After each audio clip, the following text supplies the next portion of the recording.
if we're to ask ourselves as a parent, like, what's the best thing we can do? Well, we should teach our children.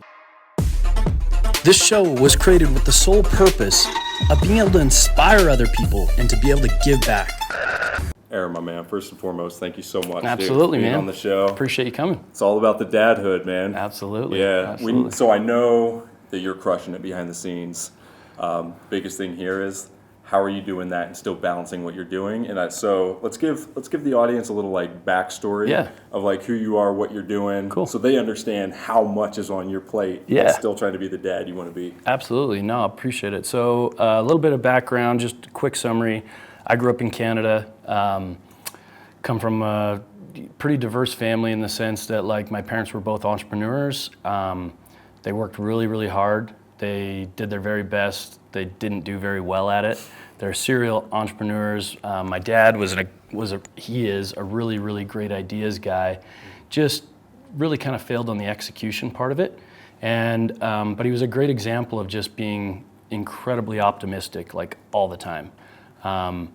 There was a lot of parts of the dadhood that now is important to me that he lacked in. But in our lives growing up, like we have the opportunity to really identify those things and just like carry on that tradition, or to identify them and say, hey, I want to be better at these things. And so my dad was a great example in so many things, and optimism and like never giving up and just, you know, that kind of stuff. He's a great people person. People really loved him. He was an incredible salesman.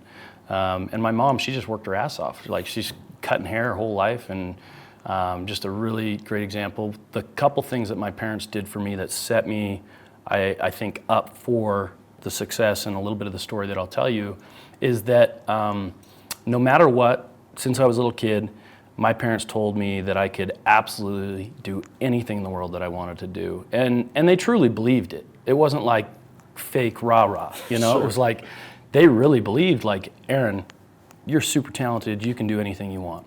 And what's really cool about when we're kids, and for us that have kids, is that when our children come into this world, if we tell them that the sky's green, the sky's green.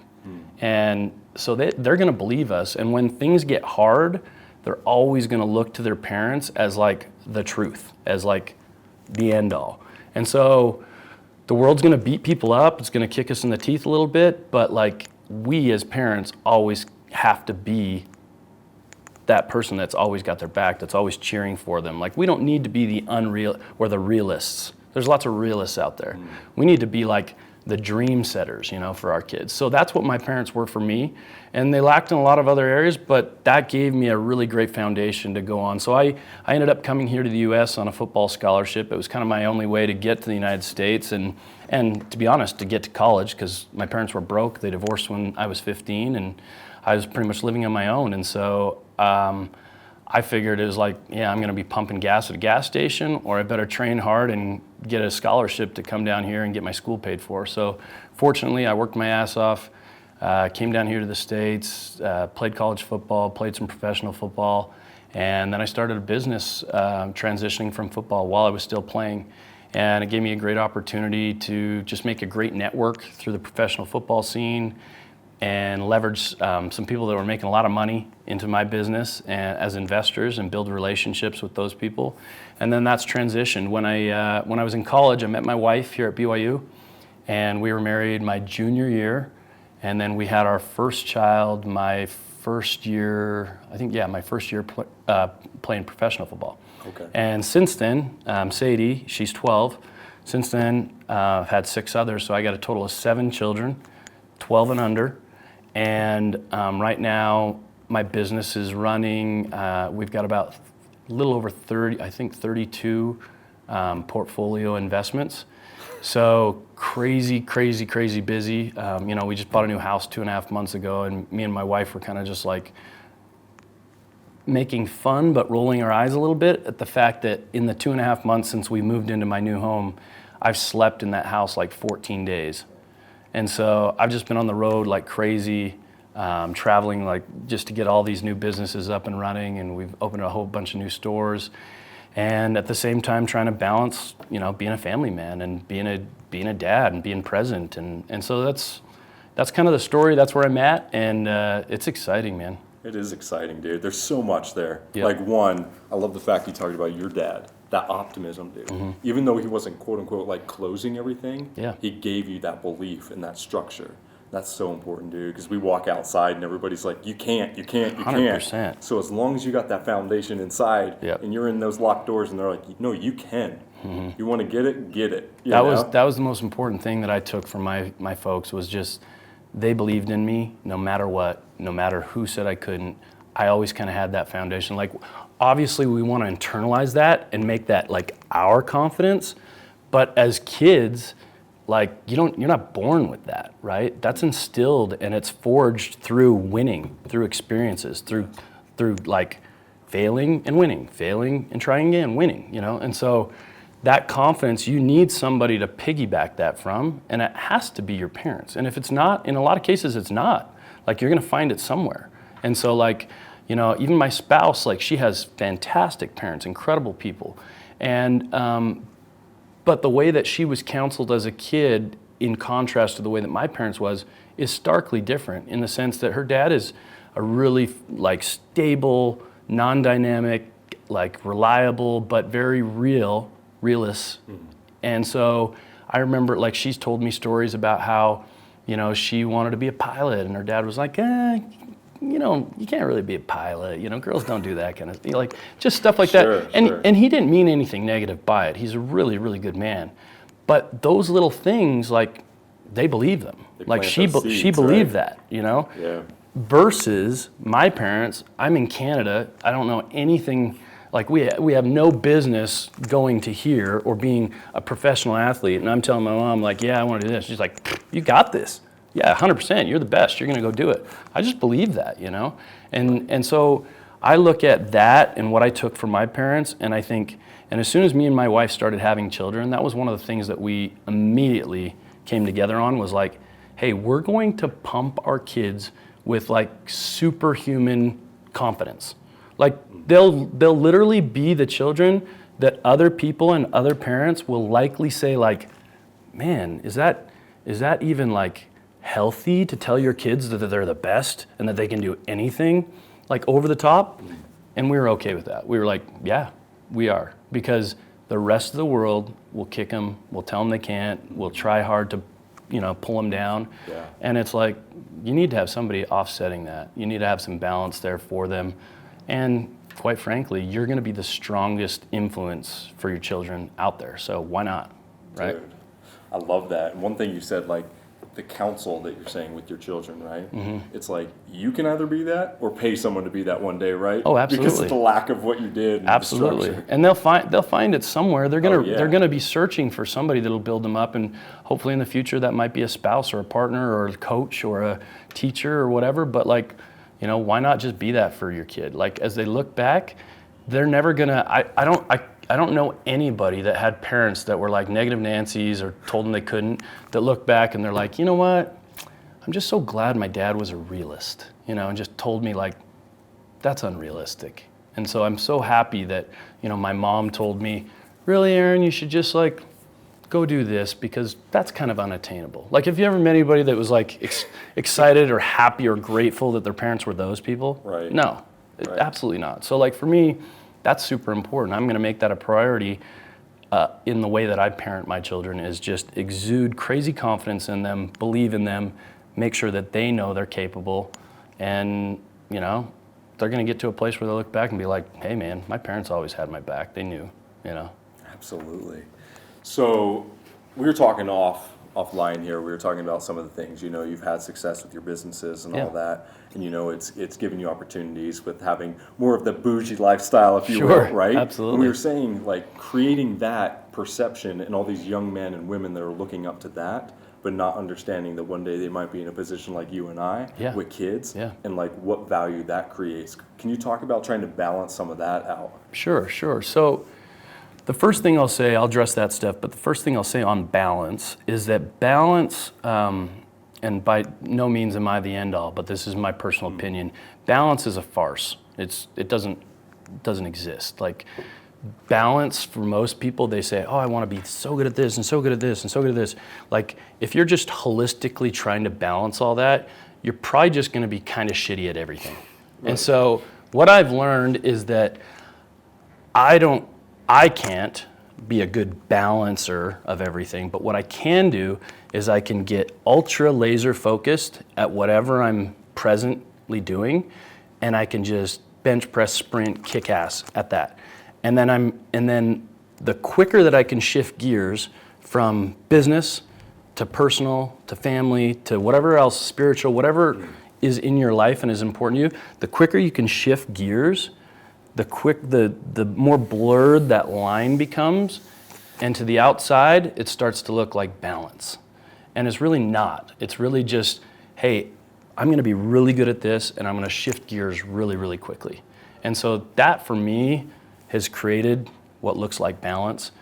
And really, I think that's what it takes, because if you wanna be good at something, it needs your attention. It needs you to be like all in. You know, whether that's your business, whether that's your spirituality, whether that's your health, whether that's your family life. And so for me, I think I've got good at just shifting gears really, really quickly. And I think that's really important. So going back to what you asked about the lifestyle and the balance for youth, I mean, I was just telling you a little bit about this when I first started my Instagram, and things were good, business was rocking, you know, I was taking my family on trips, we were private jetting everywhere, and I had some fancy cars and exotics, and it was just kind of like this lifestyle post, right? And I was getting a lot of new followers. They were young. I was looking at the demographics, like young kid, you know, guys, entrepreneurs, like just, you know, eating it up. Not super engaged followers, but just people I think that just wanted to see the fun lifestyle, and maybe it was inspiring or whatever. What I realized really quickly with that set of people was that I'd go on a vacation with my family, I'd start posting pics with my kids, and I'd have a massive drop off of like my following. Like people just unfollow me like crazy, all those same people. So they were like, they wanted to see the cars, they wanted to see the jets, but they didn't want to see my kids, you know? And at first it was like, man, if I'm gonna dive in and like build a brand so that I can push more content out to people and share my message, like, do I have to like pander to this so that I can keep and ultimately I just decided no, I just want to be 100% authentic to who I am and what my lifestyle is, and that's a lot of business and a lot of personal development, but it's lifestyle too, because I enjoy that stuff. I do that for me, not for anybody else. But a big part of my life is my family, my children, my wife, and so I just said, hey, I'm going to just do it how I want to do it, and who I attract are the people that I really want to attract anyway, that are going to be like, you know, I'm engaging me, and that we can get value from each other. And ultimately that's what I've transitioned to. And to answer your question about how that's important to those people, I mean, look, when you're young, that stuff's super appealing. When you get that all, like I remember when I was young, it was like, dude, I had the posters, you know, of the Lambos and the this and that. It's like, and honestly, it was super, like nowadays it's Instagram for kids, right? Sure. But for us, when we were young, it was posters on our wall. Absolutely. And we were looking at these posters, or we go to the book fair at school, we get a new poster, and we're like, this is it, that's our dream. And for me, that was a good thing, because it set goals for me. But once you achieve those, and now you have the cars that were on your posters, you know, and you have the lifestyle or the homes or this and that, then it's almost like a little bit empty, right? And so for me, what I learned was that the most fulfilling thing in my life is by far relationships. Relationships with fantastic people, friends, business partners, and most importantly, my family, my kids, you know, so, and my wife. And so with that being said, like that young group, that young demographic, you guys will achieve, and I'm glad you have some arrows, you know, some targets to shoot your arrows at. But once you get there, just know that there's going to be a transition of like a little bit of emptiness, and that's going to come from relationships. So hopefully the way that you're achieving those, and you can do it together, is that you're building incredible relationships and a foundation that not only are you achieving the financial success and all those things, but you're also developing relationships along the way. Because a lot of people, when they're young, they think you got to step on somebody to win, or it's cutthroat, or business is business. And that's all bullshit. That's not the way business works. That's not the way life works. Life is relationships. Business is relationships. The most important people most successful people that I know in any aspect of life value the relationships over anything else. And the success is a byproduct of that, just like our family lives are. You know, if you're not putting in the time and the quality with your children, with your spouse, with your partner, what's that relationship going to look like? What is it going to be successful? Of course not, right? Yeah. So talking a little bit more about balance, for me, what I've learned is that when I'm shifting gears, that's great, but you know, it's really easy for me to, like, people see the gram and they're like, oh man, great dad, he's doing his kids golf, he's doing this and stuff.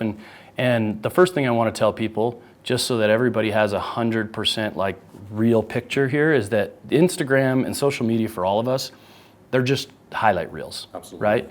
Like, one, they don't see the rough parts of parenthood, you know, changing 10 diapers a day, you know, taking your kid here, screaming fits, you as a dad getting super frustrated, angry, all these things, right? And so, like, when you see super dads out there or super business people out there in social media, just know this is highlight reel. The other part is that while I'm gone, talking about being home 14 days out of the 2.5 months, like, I got 7 kids. They're not taking care of themselves. Like, me having a family unit that's successful is like 99% dependent on my partner, on my wife. Yes. Like, she's doing all that stuff. The stuff I'm highlight reeling for the 3 days that I'm home in a week, she's doing that the other 99% of the time. And I think that's important for people to know, because I don't want people to be deflated when they see great dads on social media and they're like, man, I wish I could do this more, I could be this more. But it's like, hey, just do your best, give what you can. That's kind of a hack. That's a way to just be better and just put yourself, you know, first, so you can be best for everybody else. Dude, so Tim Grover, I was doing a workshop with Tim Grover, and he was talking about everyone wants time management. Time management, back to your point, the whole balance thing, right? It's energy management. Like, when you realize that, you only have so much in your tank, and it's like managing that energy in order to give all to the things that are most important in your life. 100%. I've been playing that a lot, man, because before it was, to your point, get home. Man, I'm tired now. I don't want to go and play with the Hot Wheels and jam on the floor. Exactly. But that is also something I know I need to do. So now viewing it as something I have to do, now I'm like, no, you're going to throw your energy, allow your kids to bring you some energy back in. So you're just ready to go, right? Yep, that's huge. And you bring up a good point too. Like, one thing that I've learned at least about parenting, and something that I'm focusing on trying to do a better job of, is, like, for me, I have a lot of kids, so there's this massive spectrum of interests and what they enjoy.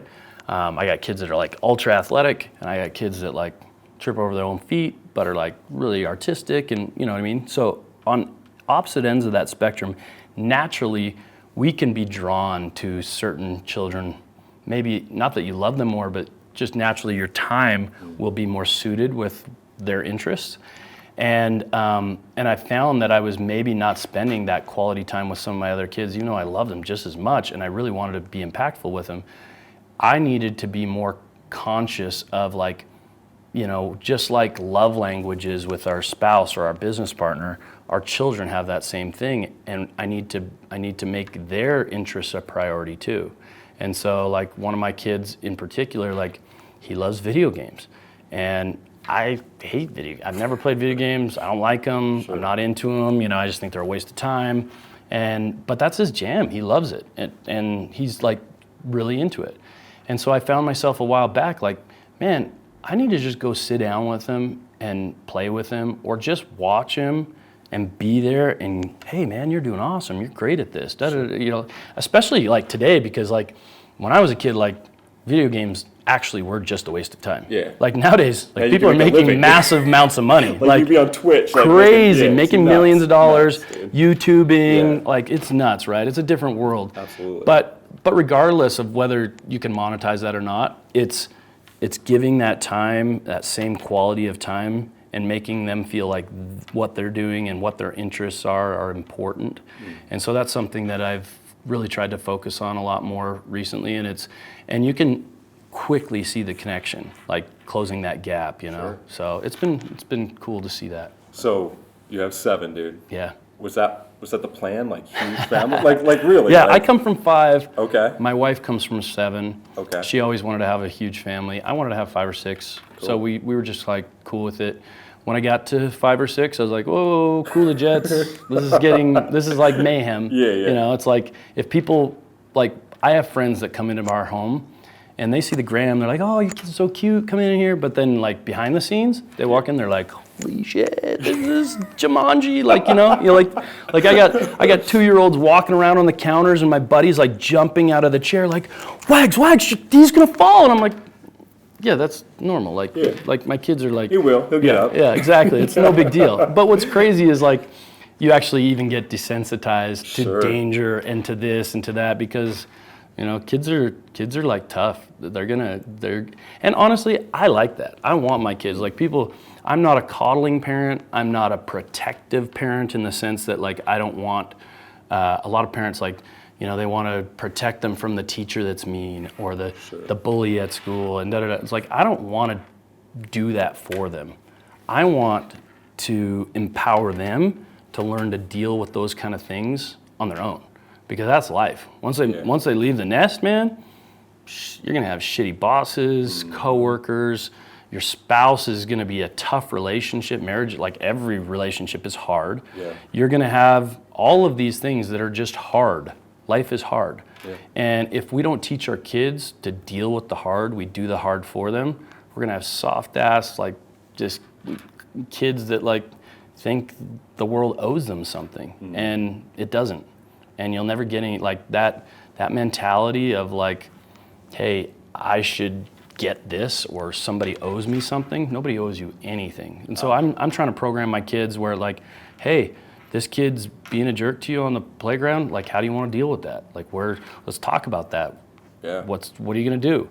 If the teacher's mean, I'm not gonna go have a parent-teacher conference. I'm gonna say, okay, great, like I had a really shitty teacher too. I hated that dude. He was a total dick. I wish I would have been better at dealing with it. Yeah. So let's talk about how are you gonna do? You just teach your kids that kind of stuff because that's life. That's absolutely life. And if we're not doing that, then what are we doing? Yeah. So with all that, and you're talking about teaching, I love this transition of what is the most important thing that you as a dad want to teach your children? So I thought, that's a wicked question, by the way. I've thought about that a lot because, and I literally just had this conversation with my wife. So when I started, I sat down, just like I planned for my business, I have a family business plan too, right?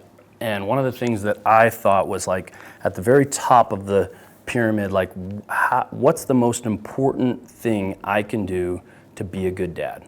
And I started making lists. And right there at the top was I have to teach my children the truths that I've learned in life. And that's really hard sometimes. Like for me, honestly, it's been really, really difficult because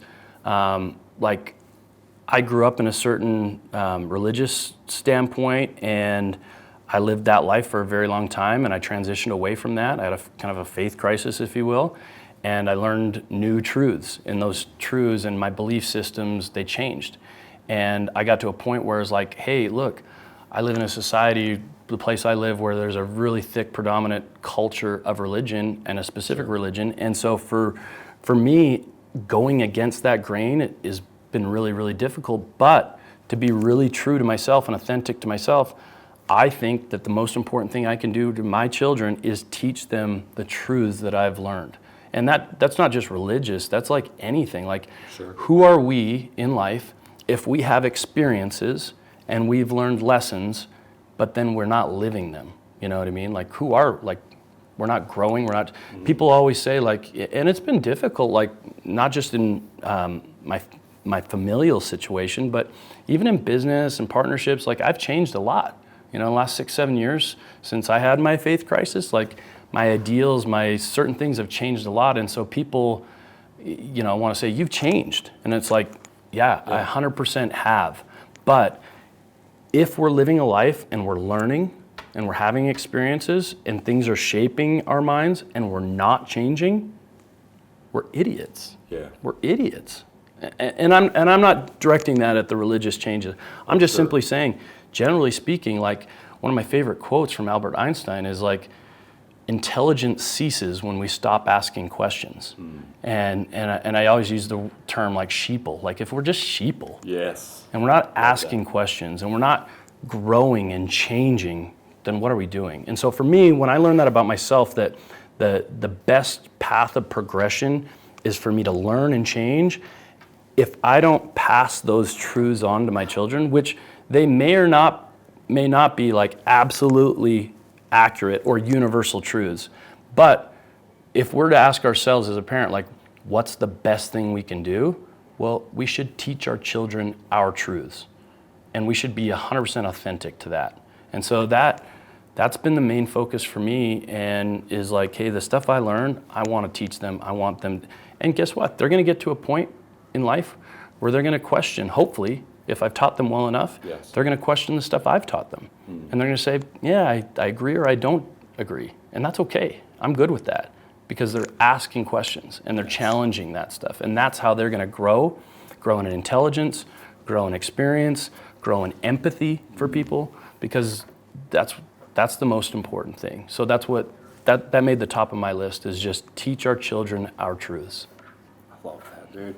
That's so important, man. People don't talk about that a lot. I've even had other dads on the show, you know, and they're just like, resilience, or, I mean, it's kind of like, I want to call them the go-to answers. Yeah.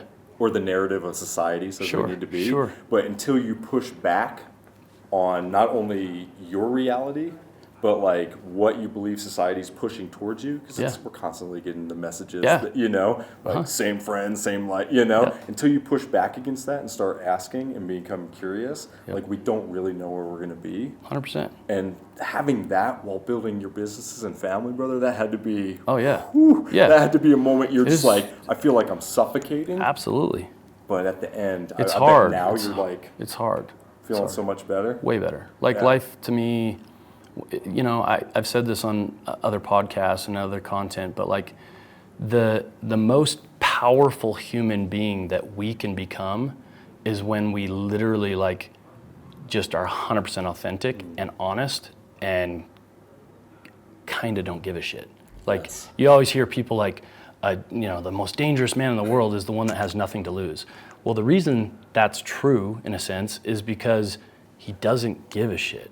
He's just doing and living true to himself, and he's authentic, and he's just after whatever without any repercussions of losing out or scarcity or any of that kind of stuff. So if we can program ourselves to be like, hey, look, I'm going to care about the people that I care about and the people that care about me, but for the others, like, no thanks. I'm just going to I'm going to be true. I'm going to pursue what I believe and live that life of passion, and that to me is where I found like real true happiness. And so for me, I've seen that in myself and other examples around me, even other family members, where they just started being really, really true to the lessons that they've learned just from living.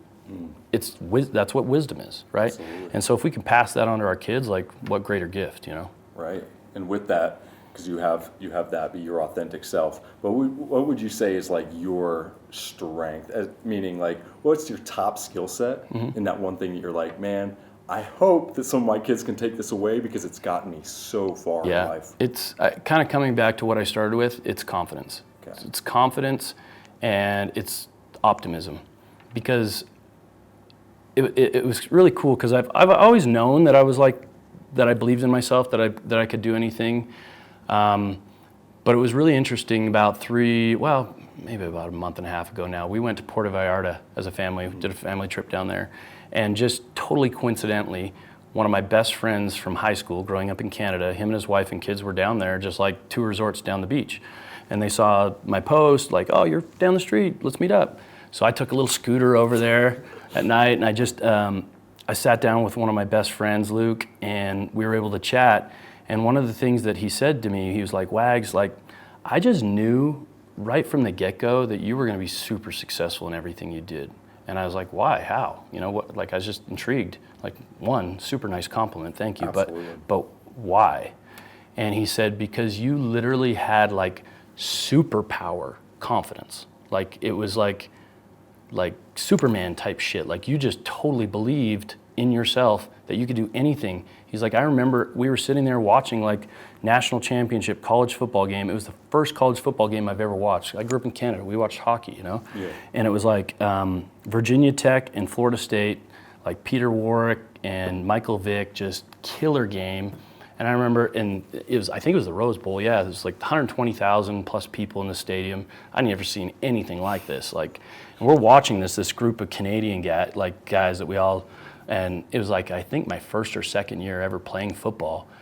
And we're watching this is like crazy. And one of the guys, one of my friends, I think it was Parker, he said, man, could you imagine like playing in a stadium like that?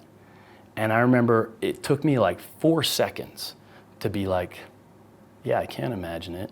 I'm gonna do that. And I said it out loud. I was like, I'm gonna do that, you know? And my friends are like, yeah, right, dude. Like, honestly, in Canada at that time, players do not go to the United States to play college football. We don't even play football worth a shit up there, you know, in the snow. Yeah. And secondly, like, that's the Rose Bowl. That's the pinnacle, right? Yeah. Fast forward 2 years from then, I signed a scholarship, full football scholarship. I was the first person in the history of my entire province, which is like a state, Alberta, to ever go on a Division I scholarship to a Pac-10 school. Signed with Washington State, played in the Rose Bowl, killed it, you know, and were you just it like, just manifests, you know. Here. Yeah, I mean, and my friends were there, and they were reminding me of that moment. Love it. Which was unbelievable, right? But going back to this conversation in Mexico where my friend tells me like, Wags, that was it. Like I knew because you had crazy amount of confidence. And so you ask what my strong suit is, it's that. Like I want my kids to have that. Because tell me one negative thing that can come from you just having crazy confidence in yourself. I mean, it only is going to manifest positive things for you, positive results. I mean, the amount of bandwidth that we as humans actually have, or the potential, our best self, like, and then where are we on that spectrum right now? It's like, dude, I mean, I'm doing some cool stuff, but I'm like, there's a lot of room, right? I love that. And so I feel like that's just a really important, like somebody asked me the other day, actually one of my buddies, Ed Milet, he had a post, and he was talking about like life, like, it's fragile, you know, the Kobe thing. And one of my best friends actually lost his very best friend yesterday. We were on our way to lunch, and he got a call. It was his best friend of 35 years since he was 11 years old, works for him, sees him every day, just, you know, got electrocuted putting a banner up at their apartments yesterday. 45, 5 kids. Like, life is so fragile, right? And Ed had talked about this and why we shouldn't slow down, but we should speed up, and we should have this sense of urgency to be able to fulfill our best selves. And I commented immediately, I was like, dude, my biggest fear in life is absolutely just not having enough time to be my best self, like to fulfill the potential of what I'm capable of. Because part of that confidence is I actually truly believe that I can be like here, and the clock's ticking, you know? And so that's it. I love that, dude. In order to respect your time, I got one more question. Absolutely. What advice do you just have for other dads out there, man? Maybe they're about to be a dad for the first time. What advice could you give them? Well, for new dads, I would say, man, nobody has this shit figured out. Like none. Like read the books, all this. Your wife's going to tell you, he does this and he's been at this. And look, grass isn't greener. Like Sally next door and her husband, like they got their own shit and their own skeletons. And you know, he looks cool because he's coaching his kid, but for all you know, he comes home and he beats them. So like, don't compare yourself to the next guy. You're gonna learn. I would say the biggest thing is when children look back, for me, I talk about the confidence stuff, but one of the other things that was a real nugget for me and my parents is that I knew without a doubt that I had unconditional love from my parents. Like it was, you know, people talk like unconditional love, but really is it unconditional? Like there's people, even within this culture, that it's like, hey, if you're not checking these boxes, you're out. I mean, we hear parents, you've heard it. Yeah. Parents like, hey, I'd rather my child die than leave this church. Or, I mean, that sounds ludicrous, like batshit crazy to me, but honestly, there's parents, we're doing those kind of things, maybe not on that crazy scale, But we're doing those kind of things where we're saying, hey, it's got to fit, check the box. It's got to fit here. It's got to. I had a guy tell me yesterday, and he was like, he came in here and he had a call from one of his. He's a close friend. Had a call from one of his, I think his brother, and he was saying like, man, what would you do if your son was gay? And I was like, what do you mean? What would you do? What you love the hell out of them, the exact same. What's it matter? Like, right? But people. We as parents, we do these things, and sometimes, a lot of times, unknowingly, we're setting this criteria of love.